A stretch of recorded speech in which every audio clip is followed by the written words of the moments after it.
ఈ బిజినెస్ ఏదైనా మీ ఊర్లో ప్రమోషన్ చేయాలంటే అది సుమన్ టీవీతోనే సాధ్యం. ఇప్పుడే సంప్రదించండి.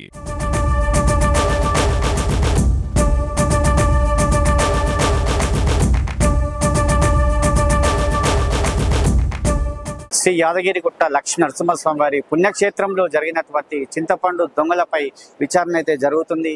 ఈ విచారణకు ఈవో ఐఏఎస్ వెంకట్రావు ఒక కమిటీని ఏర్పాటు చేశారు. ఈ కమిటీలో డిప్యూటీ ఈవో, అదేవిధంగా ఒక ఏఈఓ, ఒక ఎస్పీఎఫ్ సిఐ, ఇద్దరు సీనియర్ అసిస్టెంట్లు చేశారు. మొత్తానికి 5గురితో విచారణ జరుగుతుంది. మనం ఇంతకుముందే చూసాం, లడ్డూల సెక్షన్ లో ఆ విచారణ అనేది చేస్తున్నారు. అదేవిధంగా గోదాంలో కూడా చేస్తున్నట్టు పరిస్థితి చూస్తున్నాం.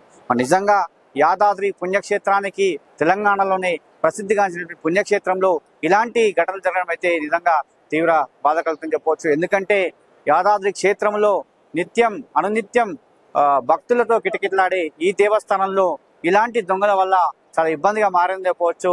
తెలంగాణలోనే చర్చనీయాంశంగా మారింది. ఎందుకంటే దేవస్థానానికి సంబంధించి ప్రసాద విక్రయశాలల్లో ఇలాంటి ఘటనలు జరగడం అయితే బాధ కలిగిస్తుందని చెప్పవచ్చు. ఎందుకంటే చింతపండు దొంగతనం అంటే నిజంగా ఆ చింతపండు దొంగలను పట్టుకోవడంలో అటు ఎస్పీఎఫ్, అదేవిధంగా లోకల్ గా ఉన్నటువంటి పోలీసులు పట్టుకోవడం జరిగింది. వారిని విచారిస్తే లోతుగా కూడా విచారించే అవకాశం ఉంది. ఎందుకంటే దీంట్లో ఇంకా ఎవరెవరు ఉన్నారని చెప్పి కూడా తేలాల్సినటువంటి పరిస్థితి ఉంది. ఎందుకంటే గతంలో చూసాం, చిన్న చిన్న సంఘటనలు అయితే జరిగాయి దేవస్థానానికి సంబంధించి. మరి ఈ ఘటన మాత్రం తీవ్రంగా కలిసివేస్తుందని చెప్పవచ్చు. ఎందుకంటే చింతపండునే ఎత్తుకెళ్లారంటే ఇంతకుముందు ఏమైనా జరిగాయా, ఇంకేమన్నా ఉన్నాయా అని చెప్పి కూడా విచారణ చేయవలసినటువంటి అధికారులు పకడ్బందీగా విచారణ చేయాలని చెప్పి చాలా మంది భక్తులు కోరుకున్నటువంటి విషయం చెప్పవచ్చు. నిజంగా మరి దేవస్థానంలో ఏం జరుగుతుంది అసలు? ప్రతిసారి ఏదో ఒక సమస్యలతో ఇక్కడ దేవాలయంలో జరుగుతున్నటువంటి కార్యక్రమాలు చూసినట్లయితే, లేదంటే మనం చూసాం గతంలో రుణమాఫీకి సంబంధించి దానికి సంబంధించి ఇటు బీఆర్ఎస్ ఇటు కాంగ్రెస్ ఇదే దేవాలయం ముంగట వాళ్ళంతా కూడా అక్కడ కొబ్బరికాయలు కొట్టి కొన్ని కార్యక్రమాలు చేస్తున్న పరిస్థితి. అదేవిధంగా గతంలో కొన్ని టికెట్లకు సంబంధించి 150 రూపాయల టికెట్లకు సంబంధించి కొంచెము కొబ్బరికాయలు కొట్టే వ్యక్తులు అమ్ముకున్నారని చెప్పి ఘటన కూడా అప్పుడు కలకలం చెప్పింది. మరి నిజంగా మరి ఏమి జరుగుతుంది? శునక ప్రవేశము, ఇక్కడి నుంచే శునక ప్రవేశం కూడా దేవాలయంలోకి వెళ్ళింది. అప్పుడు ఎస్పీఎఫ్ సిబ్బంది నిర్లక్ష్యం అని చెప్పారు. ఆ సంఘటన కూడా నిజంగా మరి చర్చనీయాంశంగా మారింది. ఇప్పుడు ఈ చింతపండు దొంగలు మరి నిజంగా మరి అర్ధరాత్రి వేళ 1:30 ప్రాంతంలో ఆ చింతపండు దొంగలు ఎక్కడ నుంచో వచ్చి కారులో వచ్చి తీసుకెళ్తున్నారంటే మరి దేవాలయ అధికారులది ప్లస్ అదేవిధంగా అక్కడ ఉన్నటువంటి సిబ్బంది అయితే ఖచ్చితంగా ఇలా చేతివాటం ఉందని చెప్తున్నారు. నిజంగా ఈ ఘటన పైన పూర్తిగా దర్యాప్తు చేయాలి.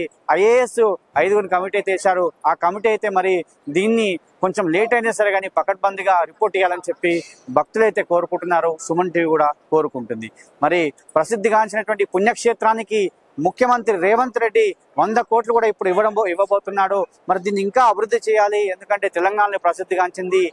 లక్షలాది మంది భక్తులు ఈ దేవాలయానికి వస్తున్నారు. గత ప్రభుత్వంలో దీన్ని 2000 కోట్లతో అభివృద్ధి చేశారు. మళ్ళీ ఈ ప్రభుత్వంలో కూడా ఏమైనా మిగిలి ఉంటే ఆ పనులు కూడా కంప్లీట్ చేయాలనే ఉద్దేశంతో ఒక 100 కోట్లు ఇక్కడ కేటాయిస్తున్నారు. అదేవిధంగా వేద పాఠశాలకు కూడా కేటాయిస్తున్నారు. కాబట్టి మరి ముఖ్యమంత్రి రేవంత్ రెడ్డి ఒక శ్రద్ధతో ఇక్కడ దేవాలయాన్ని అభివృద్ధి చేయాలనుకుంటే మరి దేవస్థాన సిబ్బంది సంబంధించి ఈ చింతపండు దొంగతనం అయితే కలకలం లేపిందని చెప్పవచ్చు.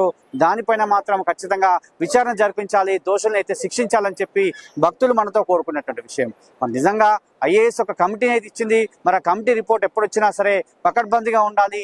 ఎటువంటి కూడా తావు లేకుండా ఖచ్చితంగా రిపోర్ట్ అయితే సరిగా ఇవ్వాలని చెప్పి చాలా మంది భక్తులు అయితే మనతో కోరుకున్నటువంటి పరిస్థితి. ఇది యాదాద్రి పుణ్యక్షేత్రం. కెమెరామెన్ గురునాథ్తో శరత్.